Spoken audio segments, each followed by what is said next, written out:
My daughter came to see me with a huge bruise on her arm after having lunch with her husband. I asked her, "What happened?" She forced a smile and said, "I just tripped on the sidewalk." I immediately called my son-in-law. He answered, "So what? Yeah, I hit her.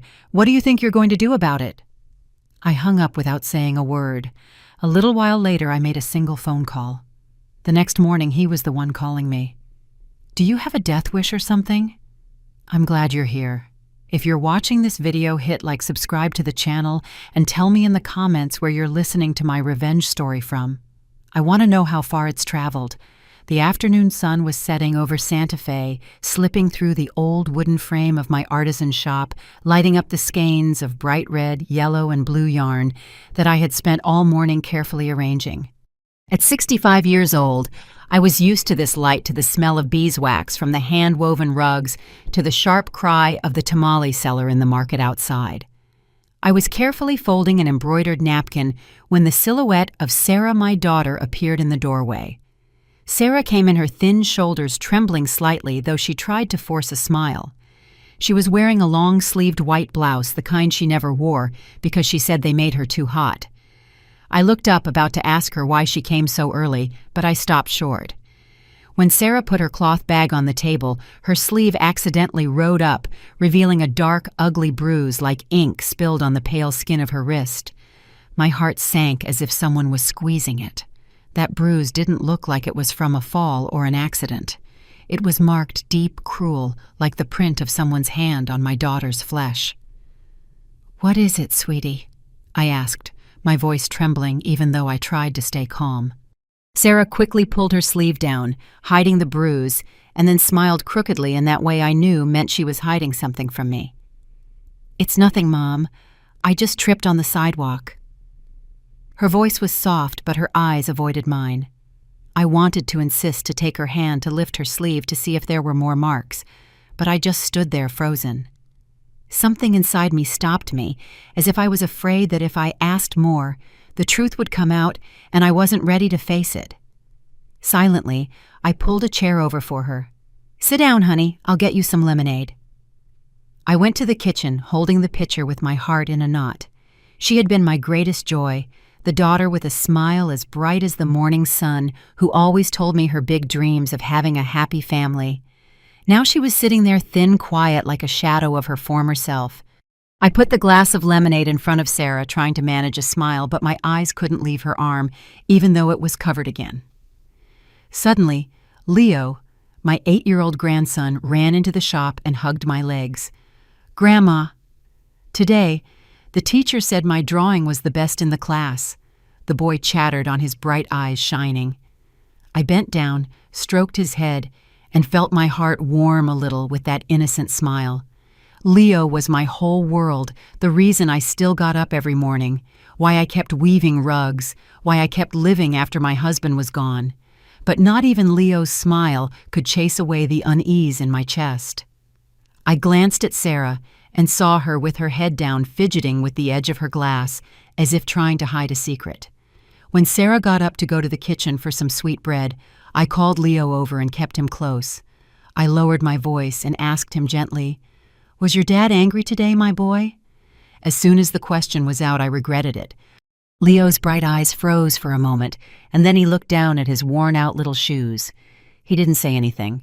He just ran silently to a corner of the shop where I kept some old toys. My heart felt another squeeze. An 8-year-old boy doesn't know how to lie, and his silence was more terrifying than any word. I stood there, my hands gripping the edge of the table, trying not to shake. Sarah and her son stayed a little longer, and then she said she had to go back to Albuquerque to make dinner. I walked them to the corner, watching Leo take his mom's hand, hopping on the cobblestones. Sarah turned around and gave me a hug, but it was a cold hug, as if she was trying to keep her distance. When their figures disappeared around the corner, I went back to the shop, closed the door, and sat alone in the growing darkness. The colorful skeins of yarn now looked blurry, just like my mind at that moment. I didn't want to believe it, but I knew. The bruise on Sarah's arm wasn't from a fall, and Leo's silence was the confirmation I never wanted to hear. That night, I sat at the small dining table in my humble house, the yellowish light illuminating the peeling wall. I picked up the phone, my finger hesitating over the screen. Finally, I took a deep breath and dialed the number of Mark, the son-in-law I once trusted, to make my daughter happy. The phone rang 3 times, and then his voice boomed, polished and arrogant. "Mrs. Ramirez, what can I do for you?" I didn't beat around the bush. I got straight to the point. "What did you do to Sarah?" My voice sounded firmer than I expected, but inside my heart was pounding. There was a second of silence on the other end of the line, and then a mocking laugh as cold as a knife. "So what? Of course I hit her. And what are you going to do about it?" He said, each word a slap in the face. I wanted to scream at him, but I just hung up my hand, shaking with rage. I didn't want him to hear my voice break. I didn't want him to know how weak I felt. I got up, left my house, and went to Mrs. Davis's, my neighbor and friend for so many years. I pretended I needed to borrow some cornmeal, but really I just wanted to find someone to share the anguish that was choking me. As soon as she saw me, Mrs. Davis let me into her kitchen, her eyes full of concern. "I saw young Sarah crying alone outside the door this afternoon, Linda," she whispered, her voice as shaky as mine. "I called for her to come in, but she just shook her head and left." Her words were like adding more fuel to the fire burning inside me. I thanked her, took the bag of flour she gave me, and went home, each step feeling as heavy as if I were carrying stones. In my small room, I lit a candle in front of the portrait of my husband Michael, who had left me 10 years ago. His black and white photo was still there on the small altar, his kind eyes looking at me. "Michael, if you were here, what would you do?" I whispered as tears rolled silently down my cheeks. I prayed not for myself, but for Sarah, for Leo, and for myself to have the strength to face whatever was coming. The candle flame flickered its weak light, illuminating his face, as if he were answering me with his silence. The next morning, I woke up earlier than usual. The sun hadn't yet bathed the cobblestone street of Santa Fe, but I was already in front of the mirror, smoothing my gray hair, tying my shawl tightly around my shoulders. I wanted to look strong, not for me, but for Sarah. She was standing in a corner of the room in her long-sleeved blouse, her eyes red but trying to smile. "Mom, you don't have to make a scene about this," she said in a little voice that seemed to beg me to stop. But I just shook my head and took her hand. "Come with me, Sarah. We can't let this go on." Inside me, a fire was smoldering, not of anger, but of love for my daughter, a love that nothing could extinguish. We walked into the police station in the center of town, where the smell of burnt coffee mixed with the squeak of a ceiling fan. Sarah walked behind me, head down, eyes fixed on the old tiled floor, as if she wanted to become invisible. I took her straight to the desk of Detective Miller, a man I'd known since my husband was alive. Back then, he'd come to our house for dinner laughing and chatting, and he even praised my cooking. But now, seeing the way he sat with one foot on his desk, looking at us like we were 2 strangers, I knew things wouldn't be easy. "Detective Miller," I said, trying to keep my voice steady, "I'm here about my daughter. Her husband hits her. I want to file a report." I told him everything from the bruise on her wrist to the phone call the night before when Mark admitted his behavior with complete shamelessness. I looked Miller straight in the eye, hoping for a little justice, a little empathy from the man who once ate at my table. But he just glanced at Sarah and then leaned over to scribble something superficially, the pencil scratching the paper. "She probably fell down the stairs, a domestic accident, you know." He let out his voice as cold as if he were talking about the weather. My blood boiled. I slammed my hand on the table, the sound making the whole room go quiet. "No, my daughter is beaten by her husband. Do you hear me? This is not an accident." My voice trembled, not with fear, but with the rage that was exploding in my chest. Miller raised his head and smiled with disdain, a smile I wanted to slap off his face. "Look, Mrs. Ramirez, I advise you to go home and tell your daughter to keep her family business quiet. We don't get involved in fights between a husband and wife." His words were like a stab to the heart. I wanted to scream at him, to ask him where his conscience was when he saw a mother begging for help, but Sarah pulled on my arm. "Mom, let's just go." Her voice broke.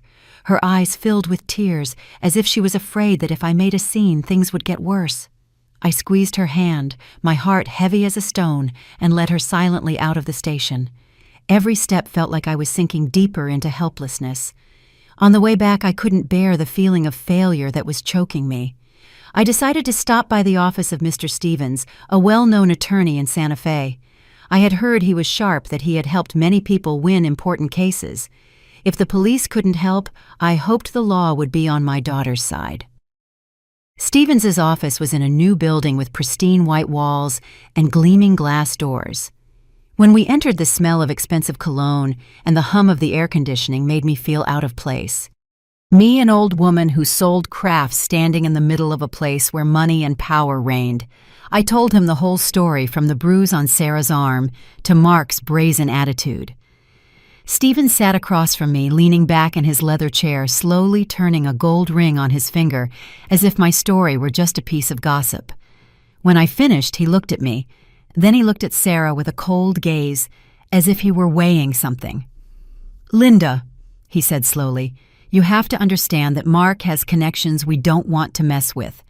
If this becomes a scandal, the ones who will suffer the most will be Sarah and little Leo." His words were another slap, but this time it not only hurt, it made me feel small, powerless against the wall of power that Mark had built. Sarah sat next to me, her head bowed, her hands clasped tightly. I saw her shoulders tremble as if she were holding back tears. I wanted to hug her to tell her I wouldn't give up, but a lump formed in my throat. I had Sarah stand up, didn't say another word, and we left the office in a suffocating silence. Outside, the scorching midday sun of Santa Fe burned, but it was nothing compared to the fire of disappointment that burned inside me. That afternoon, I decided to go with Sarah to her house in Albuquerque. I wanted to see with my own eyes where my daughter lived, to understand why she insisted on hiding the truth from me. Sarah's house was on the outskirts, a large house that Mark had built with money from his construction company. But when we entered the yard, the air was so heavy I could barely breathe. Beatrice Carter Mark's mother was sitting in a wicker chair under the shade of an avocado tree, with a glass of juice in her hand and the expression of an arrogant queen. As soon as she saw us, she glared at us and said in a sharp voice, "Your daughter is good for nothing but living off my family. She can't even handle meals for her husband and son." Her words were like a knife in my heart. I wanted to talk back, to tell her it was her son who was destroying this family, but Sarah squeezed my arm tightly, her teary eyes begging, "Mom, please don't." She hugged Leo tightly, who hid behind her, looking at his grandmother with bewildered eyes. I saw the fear in that look, and it hurt my soul. Just then, Mark came out of the house, adjusting his tie nonchalantly, as if everything were normal. He looked at me with cold, challenging eyes, then turned to Sarah and ordered, "Get in the house. Don't let your mother make a scene." I wanted to scream in his face, to ask him why he treated my daughter like that, but Sarah's pleading look stopped me. I turned and left my steps heavy on the stone path. Behind me, Beatrice's voice still echoed, full of contempt. "An old woman who sells rags isn't going to come here and give lessons to the Carter family." Her words were the final stab, cutting deep into my pride. That night I returned to my small room in Santa Fe. I sat in front of my husband's portrait, the candle flame flickering on his face. "Michael, you used to say that justice always finds a way," I whispered as tears rolled down my cheeks. "But where is the justice now? The police won't help the lawyers turn their backs on us. Our daughter is suffering, and I can't do anything." I clenched my fists, my nails digging into my skin. I knew one thing for sure: the justice Sarah needed would never be found in this corrupt system where Mark's money and power overshadowed everything. The next morning, the early sun in Santa Fe was as gentle as ever, but my heart was not. I stood in front of the shop, rearranging the skeins of yarn, trying to keep my hands busy so my mind wouldn't sink into dark thoughts. Sarah arrived early with Leo, who was jumping up and down, hugging a stained drawing pad. "Mom, can you watch the kid for a bit? I'm going to the market in Albuquerque to buy a few things," Sarah said, trying to sound normal, but her eyes avoided mine. I nodded, hugged Leo, and forced a smile. "Be careful, honey," I told her, though I knew perfectly well she wasn't just going to the market. There was something in the way Sarah lowered her head, in how she put on the long-sleeved blouse, despite the heat that squeezed my heart. After Sarah left, I brought Leo inside the shop and sat him at a corner of the table with some colored pencils. I started displaying the newly woven rugs at the entrance. The familiar smell of cotton and beeswax calmed me a little. Suddenly, Leo ran to me, pulled on my arm, and said excitedly, "Grandma, look what I drew." He showed me a scribbled drawing of a house, an avocado tree, and a woman. But then the world stood still. Right on the arm of the woman in the drawing, I saw black smudges. I asked Leo with a trembling voice, "Who did you draw?" Leo smiled innocently. "I drew my mommy. She has purple spots like this all over her body." I took the drawing, trembling, turned back to Leo and tried to keep my voice soft. "Leo, what a beautiful drawing. But tell me, does your mommy's arm hurt?" The boy looked at me bewildered. His bright eyes suddenly darkened. He didn't answer, just nodded very slightly, fidgeting with a colored pencil in his hand. His silence was like a stab sharper than any word. I hugged Leo, pulling him close, trying to hide the trembling that was running through my body. "Come on, let's get you some lemonade," I said, just to get him out of that moment so I wouldn't break down in front of him. I went to the kitchen and took a bottle of herbal oil that I used to make myself since my husband was alive. Every time Leo fell, I used it to soothe him, but today that bottle was for Sarah. When she came back from the market, I took her to a corner of the shop where the light wasn't as bright. "Sit here, honey," I said with a shaky voice. Sarah looked at me with eyes full of worry, but she obeyed. I gently rolled up her sleeve, though she tried to resist. The bruise was still there, not just one more visible in the daylight, like an irrefutable accusation. "This isn't from a fall, Sarah," I said, my voice breaking. "Tell me the truth, please." Sarah quickly pulled her sleeve down, her eyes watery. "Mom, I'm begging you, don't make a scene," she whispered, her voice cracking. "If I speak up, he'll take Leo from me. I can't lose him, Mom." Her words were a blow to the chest. I wanted to scream. I wanted to go to Mark's house that very instant and confront him. But Sarah's pleading look stopped me. She burst into tears, her thin shoulders shaking uncontrollably, as if everything she had been holding back for so long was overflowing. I hugged her, letting her lean on my shoulder, her tears soaking my blouse. "I'm not going to let him hurt you anymore," I whispered, though I myself didn't know what I was going to do. I took the bottle of herbal oil and gently applied it to the bruise. The smell of mint and marigold filled the air, but it didn't ease the pain in my heart. Every time I touched the bruise, I felt my daughter's pain, not just on her skin, but deep in her soul. Sarah stayed there crying silently, and I could only hold her tighter, as if by doing so I could protect her from the whole world. Just then, Mrs. Davis, my neighbor, came into the shop with her market basket. She looked at Sarah, then at me, with an expression of compassion. "It's because of that Mark again, isn't it?" she asked in a low voice, as if afraid someone would hear her. "I heard them arguing very loudly last night. You could hear it from across the street." Sarah quickly looked down, wiped her tears, and stood up, saying quickly, "I have to go now, Mom." She practically ran out of the shop, as if afraid to face the truth Mrs. Davis had just revealed. I walked her to the corner, watching her thin figure disappear, my heart in a knot. I wanted to stop her, to tell her not to go back to that house, but I knew she wouldn't listen. She was afraid of losing Leo, and that fear was bigger than her own pain. That evening, as I was tidying up the shop, arranging the last rugs, the blinding lights of a vehicle lit up the interior. A screech of tires, and I immediately recognized Mark's familiar black truck. He didn't get out, just rolled down the window and gave me a cold, defiant look. His eyes seemed to say, "You can't do anything to me." Then he sped off. The truck disappeared at high speed, leaving a strong smell of exhaust and a silent threat. I stood frozen in the doorway of the shop, my hands gripping the edge of a table, feeling a rage I had never experienced before. He was reminding me that everything was still under his control, that I, an old woman who sold crafts, was nothing against his power. After that day at the police station and at the lawyer's office, I felt as if the whole world had turned its back on me. Detective Miller with his mocking smile, the lawyer Mr. Stevens with his gleaming gold ring, they were all on Mark's side, or rather on the side of his money and his power. I sat in my artisan shop looking at the colorful skeins of yarn with an empty heart. I had hoped the law would protect Sarah, but now I knew that the official path was closed, like a heavy iron door bolted shut in front of me. That morning, I decided to confront Mark myself. I didn't say anything to Sarah. I didn't want to worry her anymore. I tied my dark blue shawl, grabbed my cloth bag, and took the first bus to Albuquerque. The whole way I watched the agave fields pass by the window, but my mind was only on Sarah, the bruise on her arm, the scared look in Leo's eyes. I told myself that even if I was just an old woman who sold crafts, I wouldn't let Mark continue to trample on my daughter's dignity. Mark's office was in downtown Albuquerque, a new building with gleaming glass as if showing off its owner's wealth.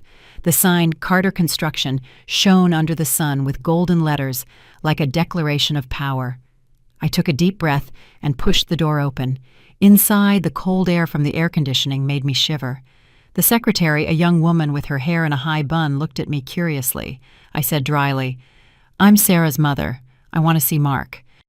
She hesitated for a moment, but still led me to the second floor, as if she knew I wouldn't leave easily. The office door opened, and I saw Mark leaning back in his expensive leather chair with one foot on the polished wooden desk. He was laughing out loud on the phone, his voice echoing through the office. When he saw me, he motioned for the person on the other end of the line to wait and then hung up without wiping the smile from his face. "Linda, what a surprise," he said in a sweet but sarcastic tone. "What brings you here? Want to buy a plot of land to build on?" He let out a laugh as if my presence were a joke. I stood tall, looking him straight in the eye, trying to keep my voice from trembling. "You hit Sarah. I saw the bruises. How long are you going to deny your responsibility?" My words came out clear and cold, but inside I felt like I was facing a wild beast. Mark didn't answer right away. He got up calmly, poured himself a glass of tequila from a bottle on his desk, and took a sip without taking his eyes off me. "And what if I admit it?" he said with a shameless tone. "What are you going to do to me? Miller is my guy. So is Stevens. Do you believe me, Linda? In this town, nobody dares to touch me." His words were a blow to the chest. I clenched my hands, my nails digging into my palms, trying not to shake with rage. "You're destroying my daughter's family," I said, my voice breaking not from fear, but because I could clearly see my powerlessness against him. Mark leaned back in his chair, raising an eyebrow with a provocative smile. "Family," he said, drawing out the word as if mocking it. "I control this family. Sarah is nothing more than an ornament in the house. And you, an old woman who sells crafts, what could you possibly do to me?" That phrase was like a knife to my pride. I wanted to scream, to grab him by the collar of his shirt and shout in his face that Sarah was my daughter, a human being, not an object for him to abuse. But I stood there with a lump in my throat and could only say one thing, slowly but firmly. "One day, you're going to pay for what you've done, Mark." He let out a laugh that echoed in the room and then slammed the table as if he were watching a comedy. "I'll be waiting, mother-in-law," he said, his voice full of sarcasm. "Let's see what an old woman who sells souvenirs can do to me." I turned and left, feeling his contemptuous gaze on my back. Every step out of that office felt a little heavier, as if I were carrying the weight of Sarah's pain and my own helplessness. When I left, the scorching midday sun of Albuquerque burned my skin, but it was nothing compared to the fire of anger and disappointment that burned inside me. I stood on the sidewalk watching people pass by trucks full of goods street vendors, calling out under the shade of the trees. Everything was going on as normal, as if no one knew that my daughter was living in a hell, that I had just been humiliated by the same man who had destroyed her happiness. Returning from Mark's office, I felt as if all my energy had been drained. The bus ride from Albuquerque to Santa Fe seemed longer than ever, each turn of the wheels sinking me deeper into helplessness. When I opened the door to my house, the small room was already in shadow. Only the faint light of the candle on the altar for my husband Michael remained. Sarah and Leo were fast asleep in the other room, the boys' rhythmic breathing reminding me that I still had a reason to fight. But at that moment, I just wanted to sit down and let the exhaustion consume me. I dragged the old wooden chair and sat in front of Michael's portrait, looking at his kind eyes in the black and white photo that had already turned yellow. "Linda, in this life, sometimes you have to take justice into your own hands." His old words echoed in my head, as clear as if he were sitting next to me. I opened the old wooden drawer where I kept Michael's memories. Among the old letters and a faded family photo, I found a yellowed piece of paper with the writing almost faded. It was the phone number of Frank Thompson, an old friend of Michael's, whom he had helped get out of an unjust trial more than 20 years ago. Frank had been a cop, a tough but fair man, and now he had his own law firm in Santa Fe. I took the paper, my trembling fingers tracing the numbers. I hadn't spoken to him in years, but in my heart, I knew that if anyone could help me now, it could only be Frank. My heart pounded as I dialed. The phone rang 3 times, each ring seeming like an eternity. Then a deep, raspy voice answered, "Who is this?" I took a deep breath, trying to keep my voice from breaking. "It's me, Linda Ramirez." I said concisely but firmly, "My daughter is being abused by her husband. I need your help." There was a long silence, as if Frank was weighing something. Finally, he spoke, his tone serious and grave. "You know this isn't easy, but if you dared to call, I'll listen. I'll see you at the cafe near the Santa Fe market tomorrow at 8 in the morning." I hung up my hand, still shaking, but with a weight lifted from my soul as if a burden had been removed. For the first time in days, I felt a glimmer of hope. I couldn't sleep that night. The distant bark of a dog, the loud band music from a nearby cantina, everything seemed to stir the confused thoughts in my head. I sat at my embroidery table, trying to finish a napkin, but I pricked my finger with the needle and felt no pain. Each stitch was a reminder of Sarah, of the dark bruise on her arm, of Leo's scared look. I thought of Mark, of his mocking laughter, calling me an old woman who sells souvenirs. He thought I was weak, powerless, but he didn't know how strong a mother can be when she's cornered. The next morning I got up early and took Leo to school. The boy held my hand, chattering about the drawing he had made the day before, but I just smiled, my heart heavy. When I got home, I asked Sarah to take care of the shop. "I'm going to buy new fabric," I lied, not wanting her to know what I was about to do. Sarah nodded, but her eyes were full of worry, as if she sensed something. I put on my dark blue shawl, took my cloth bag, and walked to the small cafe on a corner of the Santa Fe market. The smell of roasted coffee and fresh bread filled the air, but I wasn't hungry. I just wanted to see Frank. I wanted to hear him say that there was still a way to save my daughter. Frank was already waiting in a corner of the cafe, wearing a dark jacket with a steaming cup of spiced coffee in front of him. He had aged a lot since the last time I saw him. His hair was almost completely white, but his gaze was still sharp, as if nothing could escape him. When he saw me, he nodded and motioned for me to sit. "Tell me everything, Linda," he said, his voice deep but warm. "Don't hide anything from me." I poured out my heart, every word tearing at my soul. I told him about the bruises on Sarah's arm, how she tried to hide them under long sleeves. I told him about Leo's silence, his scared look when I asked about his father. I told him about the call to Mark, his mocking laughter, his shameless challenge that I could do nothing to him. I told him about Detective Miller, who once ate at my house, but now turned his back on me, and about the lawyer Stevens with his threats that messing with Mark would harm Sarah and Leo. Finally, I told him about the confrontation in Mark's office, how he called Sarah an ornament and humiliated me as if I were worthless. Tears rolled down my cheeks, but I didn't wipe them away.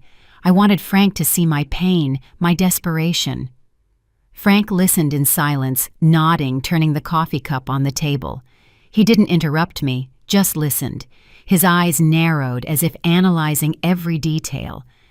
When I finished, he looked at me for a long moment and then said in a grave voice, "I owe Michael a favor. Back then, if it weren't for him, I would have lost everything. It's time to pay that debt." He paused. His gaze turned colder. "But this path won't be easy, Linda. Mark isn't just an abuser. He has money, power, and a whole network that protects him. Are you ready?" I didn't answer right away. I held the hot coffee cup in my hands, feeling the heat spread through my cold fingers. That was my answer. A week after our meeting at the cafe, I lived in a state of constant tension. Every morning I opened the shop. I arranged the skeins of yarn. I smiled at customers, but my mind was elsewhere. I was waiting for Frank. I was waiting for a sign that he had found a way to expose Mark. Every time the phone rang, my heart skipped a beat thinking it was him.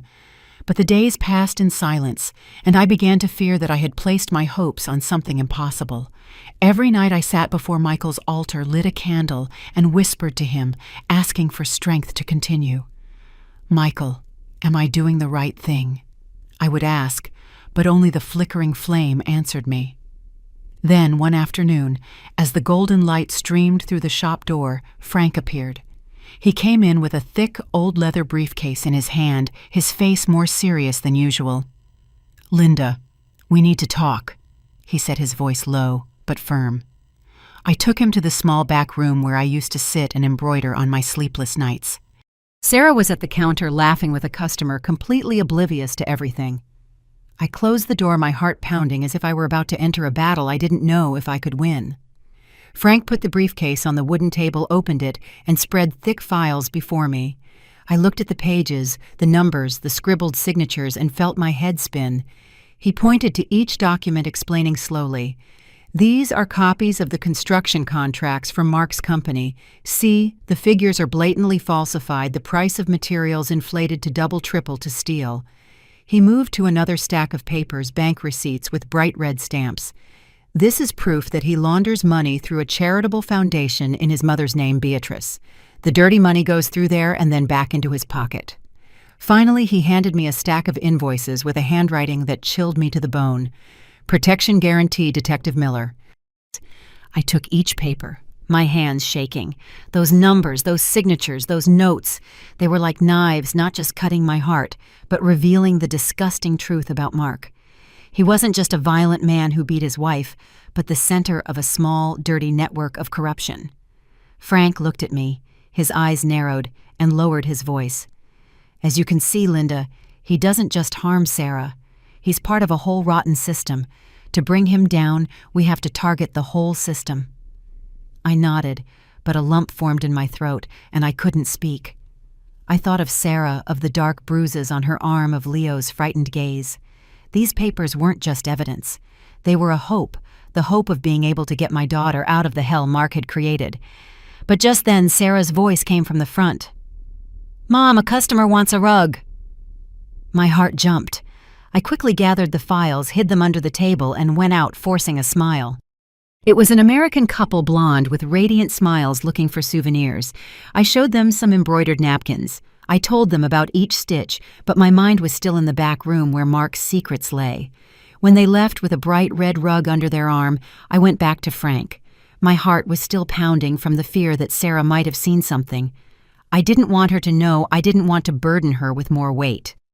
Frank sat down, took out a cigarette, lit it, and took a long drag. The smoke floated in the air, mixing with the smell of beeswax from the rugs. "I'm going to prepare an anonymous complaint," he said slowly. "It will be sent directly to the Department of Public Works and the IRS. But to be sure, we need a witness from the inside. Someone who knows exactly what's going on in Mark's company." I immediately thought of Carmen, Sarah's best friend, who had worked as an accountant at Carter Construction since the company was founded. Carmen had come to my shop, had sat down to eat pastries, and had told me about her hard times. If there was anyone who would dare to stand up to Mark, it could only be Carmen. "Carmen," I said with a confident voice, "she's Sarah's best friend. She knows a lot about his company." Frank nodded. His eyes lit up. "If she agrees to cooperate, we'll have another fatal arrow," he said with a determined voice. "But you have to convince her. Linda, it's not easy. She might be scared, she might refuse." I nodded, knowing this path would not be easy, but I had no other choice. At that moment, Leo ran in from the street holding up a colored pencil drawing. He was beaming, his face lit up like the Santa Fe sun. "Grandma, look, I drew our house," he boasted in his clear voice. I bent down and looked at the drawing. A small house, a mother and a child holding hands under the shade of an avocado tree. "My daddy isn't there," Leo added with the innocence of someone stating the obvious. A lump formed in my throat as if someone was squeezing my heart. I looked at Frank and saw him place a hand on my shoulder with a resolute look. "That's exactly why you have to see this through, Linda," he said, his voice low but firm. "Not just for Sarah, but for this child." I hugged Leo, feeling the warmth of his small body. His drawing wasn't just scribbles, it was a reminder of why I was fighting. I looked at Frank, nodded, and inside me, a fire ignited stronger than ever. Mark might think he controlled everything, but he didn't know that I had found an ally, and that I wouldn't stop until he paid for what he had done to my daughter and my grandson. One afternoon, Frank met me at a small taco shop in Albuquerque, where the smell of grilled meat mixed with the sizzle of charcoal. I sat across from him, my hands gripping the edge of the worn wooden table, trying not to tremble. Frank didn't say much, just placed a thick yellowish craft paper envelope on the table. "These are copies of the documents I already sent," he said, his voice low and confident. "The game has begun, Linda." I looked at the envelope, my heart pounding as if it wanted to burst out of my chest. Outside the streets of Albuquerque were still bustling a street vendor calling out, "Tamales, get your hot tamales." His voice echoed, but I only heard the beating of my heart. Everything outside was normal, but I knew an underground storm was brewing, and I was the one who had started it. I didn't dare open the envelope in the taco shop. I feared curious glances. I was afraid someone would see me and tell Mark. I put the envelope in my cloth bag and held it tightly throughout the bus ride back to Santa Fe. That night in my small room, when Sarah and Leo were already asleep, I opened the envelope by the flickering light of a candle. The papers inside were the proof, the falsified contracts, the money laundering receipts, the bribery notes, all like bullets ready to take Mark down. I read every line, my hands shaking, feeling a mixture of joy and fear. Joy because I finally had something to confront him with, and fear because I knew this path would be more dangerous than I imagined. 3 days later, the first rumors appeared. I was cleaning the shop when I heard Mrs. Davis, my neighbor, whisper to a customer, "They say the Carter Construction Company is involved in a huge embezzlement. Someone posted photos of the invoices online. The whole town is talking about it." I pretended to be busy rearranging some skeins of yarn, but my heart was pounding. I discreetly opened my phone and searched for an anonymous social media account. The images of the suspicious invoices, the fraudulent figures of the Carter Company, appeared clearly. I immediately recognized the documents Frank had shown me. He had acted, and the storm I was expecting had already begun to rise. The next morning, Sarah ran into the shop, her face pale and her phone in her hand. "Mom, look at this," she said, her voice alarmed. "They're saying that Mark embezzled money from the projects, that he even launders money. Is it true, Mom?" Sarah's eyes were red as if she had been crying. I took her hand, squeezed it tightly, and tried to make my voice sound calm. "You just worry about Leo," I told her, although I knew the truth. "Everything is going to be fine." But looking into her eyes, I saw a mixture of fear and hope. She didn't ask any more questions. She just nodded. But I knew she was holding back, trying to protect Leo from what was happening. In the Santa Fe market, the atmosphere began to change. The vendors whom I had known for decades began to whisper. "They say Linda's son-in-law not only hits his wife, but he's also corrupt," a vegetable seller whispered as I passed by her stall. I pretended not to hear. I bent down to choose some potatoes, but my heart was beating like a war drum. I didn't know whether to feel pride or fear. Pride because Mark's secrets were coming to light, and fear because I knew he wouldn't just stand by.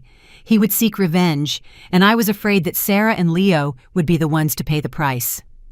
A week later, while I was dusting a shelf, a young woman entered the shop. She was wearing a white blouse, her hair pulled back in a high bun, and a microphone in her hand, followed by a man with a camera. "Mrs. Ramirez," the young woman said, her voice soft but incisive. "I'm Anna Mendez, a reporter for the Albuquerque television channel. There are rumors that your son-in-law commits domestic violence. Could you confirm this?" I looked at the young woman and then directly into the camera lens. For a moment, I wanted to tell everything, that Mark not only beat my daughter, but was a corrupt man, a destroyer of families. But then I remembered Sarah, her pleading gaze, Leo playing in a corner of the shop. I said nothing, just looked at the camera for a few seconds, nodded, and turned away in silence. My silence, I knew, was a confession. That night, I sat with Sarah and Leo in my small room. The local news was on the old television, the anchor's voice echoing. The Carter Company faces accusations of financial fraud and domestic violence. The image of my shop appeared on the screen, along with headlines about the accusations against Mark. Sarah turned pale. She hugged Leo tightly, her eyes filled with tears. "Mom, what's happening?" she asked, her voice trembling. I sighed and placed a hand on her shoulder. "I don't know where all this will lead," I said, although in my heart I knew very well. "But I promise you, I will protect you and Leo." Those words were not just a promise to Sarah, but to myself. That night, the sky over Santa Fe was heavy, without a single star. I had just folded the last rug, preparing to close the shop, when the blinding lights of a truck cut through the darkness, aimed directly at my face. The engine roared like a threat, and I immediately recognized Mark's familiar black vehicle.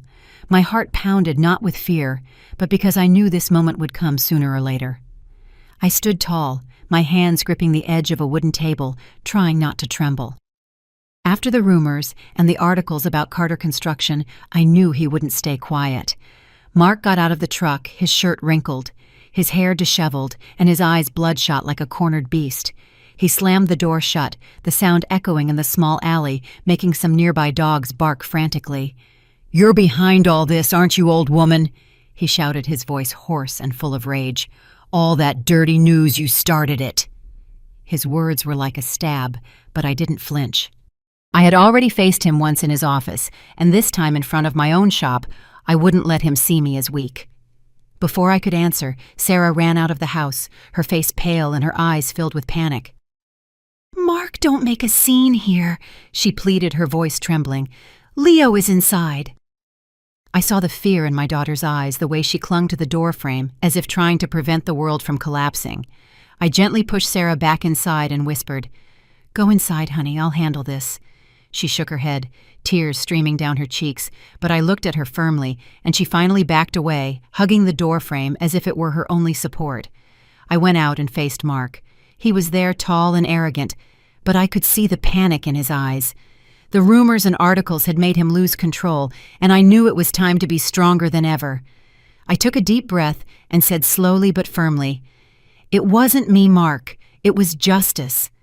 You thought you could hide the truth in plain sight, but the truth always finds a way out." My words came out clearly, like every stitch I embroidered on my napkins, sharp and irrevocable. He roared and moved closer, just an arm's length away. "You're going to regret this," he shouted, his voice trembling with rage. "I'm going to make you lose this shop, lose all your honor in this town." His threat was like an icy wind, but I stood firm, not backing down. I thought of Sarah, of the bruises on her arm, of Leo's drawing without a father figure. "You lost your honor a long time ago, Mark," I said with a glacial calm, "and I'm just an old woman who sells crafts, but I won't let you keep hurting my daughter." The neighbors started peeking out of their windows, the lights of nearby houses illuminating the alley. I saw some of them raise their phones recording the scene. Mark noticed. His gaze swept over the crowd, and I saw the panic in it. He cursed. He turned furiously towards his truck and slammed the door shut. The tires screeched on the cobblestones as he sped away, leaving a strong smell of exhaust and a tense air. I stood there, watching the truck disappear into the distance, feeling a relief mixed with a heavy worry. He was losing control, but I knew he was still dangerous. Sarah collapsed in the doorway, covering her face with her hands, sobbing uncontrollably. Her crying broke my heart. I knelt down, helped her up, and hugged her tightly. "You have to be strong," I told her in a low voice, although I was holding back tears myself. "This is just the beginning, Sarah. I won't let him win." She nodded, but I felt her body tremble, as if she were in the middle of a storm without knowing where to go. When Sarah went inside to hug Leo, who was fast asleep, I stayed at the door looking at the night sky. Dark clouds covered the moon, but I saw a figure standing under the light of a distant street lamp. It was Frank. He approached, his eyes sharp, but with a glimmer of satisfaction. "Well done, Linda," he whispered. "He's losing control. The angrier he gets, the more mistakes he'll make." I nodded without saying anything, but in my heart I knew one thing for sure. The real storm was about to break, and I was ready to face it. After the night Mark came to make a scene in front of the shop, I couldn't sleep a wink.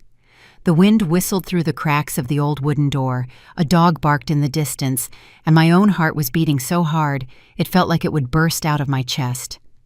The next morning, as the first rays of sun appeared, Frank knocked on the door. He came in with a small USB drive and a thick stack of documents in his hand, his face serious, but with a spark of determination in his eyes. I invited him to sit, served him a cup of black coffee, but my hands were shaking so much that I spilled a few drops on the table. Frank didn't mind. He put the drive and the documents on the table and said slowly, "These are the final proofs, Linda. The fake contracts, the bank accounts, and the names of Mark's relatives, and the shady transactions he thought no one would discover. With this, he has no escape." I looked at the stack of documents, the numbers, the signatures, and the scribbled notes, as if they were daggers piercing my heart. This was not just proof of corruption, but the truth about who Mark was, a man who not only hurt my daughter, but ruined many others to satisfy his greed. "What do we do now?" I asked, my voice hoarse from lack of sleep. Frank smiled ironically, but also with confidence. "We'll make him dig his own grave," he said with a cold look. "He'll have to face the truth, not before you, but before the whole world." That afternoon, while I was cleaning the shop, the phone rang. Mark's number appeared on the screen, and I felt my heart stop. I took a deep breath and answered. His voice sounded hoarse, with no trace of his previous arrogance. "What do you want? Just say it. Money. An apology. I'll do whatever it takes. Just stop this." I heard the desperation in his voice, but it didn't soften me. I thought of the bruises on Sarah's arm, of Leo's scared look, of the nights I prayed at Michael's altar. "I want the truth," I replied, my voice firm. "You're going to confess everything, not to me, but in front of everyone." I hung up before he could say anything else, my heart pounding, but feeling a great relief, as if a huge stone had been lifted from my chest. That night, Frank and I met with Ana Mendez, the reporter who had come to my shop in a small bar on the outskirts of Santa Fe. The place was almost empty. Only soft mariachi music could be heard, and it smelled of beer. Anna was sitting in a corner, her hair pulled back, a recorder in her hand, and a look that was both curious and cautious. I gave her the entire file Frank had prepared, each page like a piece of the truth about Mark. She reviewed it, glancing at each document, and then sighed, saying in a low voice, "If I publish this, the whole town will be shaken, Linda. Are you sure you want to go through with this?" I looked her straight in the eye without hesitation. "I've come too far to stop now," I said. "My daughter deserves to be free, and this truth has to come out." The next morning I woke up early, made coffee, but couldn't take a sip. I turned on the television, and the Albuquerque channel was broadcasting a special live news report. Mark Carter was sitting in the middle of a press conference, his face pale, sweating at the temples, his usual suit now looking wrinkled. In front of dozens of cameras, he took a paper with trembling hands and read every word of a prepared statement. His voice was breaking, but every word was clear. He admitted to abusing Sarah Ramirez. He admitted that Carter Construction had financial irregularities and fraud in public contracts. And finally, he publicly apologized to his family and announced the dissolution of the company. I sat in the shop in front of the small television, my hands gripping the edge of the table. The image of Mark on the screen was that of a man laid bare before the world. I didn't feel satisfaction, only a deep sadness. He had been the man I trusted, the one I thought would bring Sarah happiness. Now he was just a shadow of himself, sunk by his own sins. The whispers of customers in the market began to be heard from outside. Mark fell apart. Who would have thought he was so violent? Now he's lost everything. I listened, but didn't respond. I just looked silently at Sarah, who was sitting next to me. She was hugging Leo tightly, tears rolling silently down her cheeks. Leo looked at his mom confused and then turned to me and asked, "Grandma, Daddy's not coming back, is he?" I pulled the boy towards me. Didn't answer, just stroked his head. Sarah whispered with a broken voice, I'm finally free, Mom." Her words were like a knife, painful and liberating at the same time. I hugged Sarah, feeling her thin body tremble in my arms. "I promise I'll always be here," I said in a hoarse voice. "Whatever happens, I will protect you and Leo." A few weeks after the day Mark was forced to confess on television, Sarah's life and mine began to find some peace, even if it was as fragile as a candle flame in the wind. The court resolved the case faster than I expected. One morning, Sarah and I were in the small courtroom in Santa Fe, where light streamed through the high windows illuminating the old tiled floor. The judge, a woman with a stern face, declared Sarah divorced and granted her full custody of Leo. Hearing those words, Sarah squeezed my hand, tears rolling down her cheeks, but this time they were tears of liberation. I hugged my daughter, feeling her thin body tremble in my arms. "Mom, I can't believe this day has come," Sarah whispered, her voice breaking. I just held her tighter, saying nothing, because in my heart joy was mixed with the pain of the past months. Mark was banned from working in the construction sector, a severe blow to the empire he once took pride in. All his assets were frozen for investigation, and I heard he had to sell his large house in Albuquerque to pay off debts. His mother Beatrice, who used to sit arrogantly in her wicker chair criticizing my daughter, had left town quietly. One afternoon, Mrs. Davis told me she had been seen at the bus station with a single old suitcase as luggage, her face gaunt with no trace of her former pride. I didn't feel satisfaction, just a vague sadness. She had been the mother of the man I trusted to protect Sarah. But now she too was just part of a painful past. Detective Miller and the lawyer Stevens didn't escape this storm either. The press reported that federal authorities had opened an investigation, and images of both men being escorted away, their faces distraught, appeared in all the local newspapers. I saw those photos in the shop when a customer forgot his newspaper on a table. Miller, who had mocked me when I begged for justice, now had his head bowed and his wrists handcuffed. Stevens, with his gleaming gold ring, now looked like a defeated man. I didn't smile, I didn't say anything. I just folded the newspaper in silence. Justice, though late, had finally found its way. With Frank's silent help, Sarah found a new job at a prestigious accounting firm in Santa Fe. The day she received the offer letter, she ran to the shop and hugged me with shining eyes. "Mom, they hired me," she said, her voice full of emotion, as if a part of the old Sarah, the young woman full of dreams, was returning. I hugged her, tears rolling down my cheeks, but this time they were tears of happiness. "You make me so proud," I told her, although a lump formed in my throat. I knew the road ahead wouldn't be easy for Sarah, but she had a new beginning, a chance to rebuild her life and Leo's.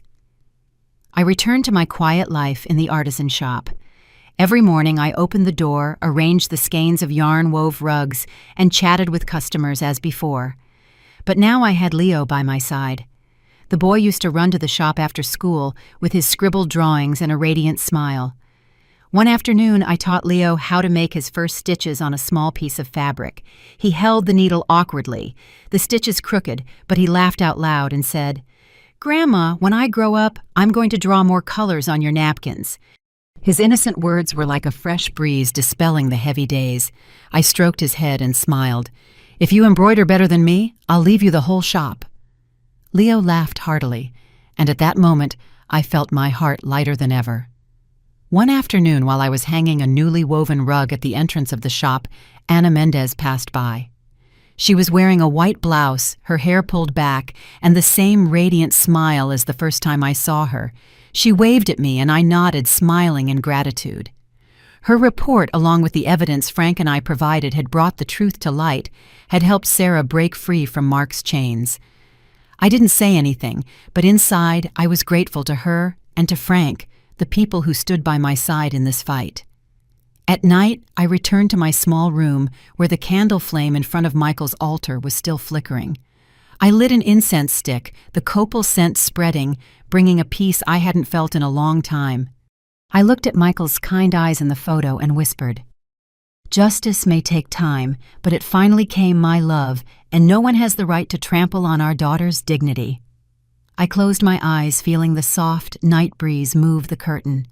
This war was over, and we had won, not with violence, but with perseverance and a love that never gave up. I sat there in my small room, listening to the chirping of the crickets in the alley. I thought of Sarah, of the smile returning to her face. I thought of Leo, of the colorful drawings he would paint in his future. And I thought of myself, an old woman who sold crafts, who had dared to confront an entire system to protect her family.